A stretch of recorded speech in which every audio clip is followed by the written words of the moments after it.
Once upon a time, in a peaceful monastery nestled in the mountains, there lived a wise and revered Zen monk. This monk was known far and wide for his wisdom and serenity. One day, a young disciple came to him troubled by worries and anxieties about his life. The monk, sensing the young man's distress, decided to take him on a journey. Together, they walked through lush forests and climbed steep hills until they reached the banks of a flowing river.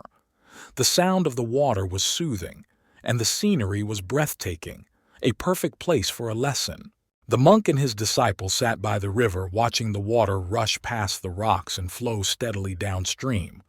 After a few moments of silence, the monk spoke. "Do you see how the river flows, never stopping, always moving forward?" the monk asked. The disciple nodded, still puzzled. "Life is much like this river," the monk continued.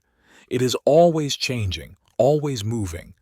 The water you see before you now is not the same water that will be here in a moment." The disciple looked at the river, contemplating the monk's words. "We often hold on to our thoughts, our worries, and our past," the monk said.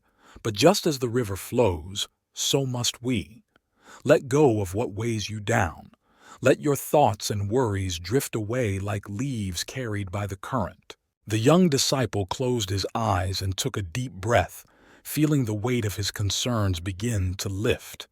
He listened to the gentle murmur of the river, letting its sound calm his mind. "Live in the present moment," the monk advised. "Do not cling to what has been or what might be. Embrace the now, just as the river embraces every rock and turn in its path." The disciple opened his eyes, a newfound clarity and peace settling within him. He understood now that just as the river flows naturally, without resistance, so should he allow his life to unfold. The monk and the disciple sat by the river for a while longer, simply being present, enjoying the serene landscape around them. The lesson was clear, and the disciple felt a deep sense of gratitude for the wisdom imparted to him. And so, they returned to the monastery, the young disciple carrying with him the profound understanding that, in letting go and living in the present moment, one finds true peace and serenity. The river continued to flow, a constant reminder of the ever-changing, ever-moving nature of life.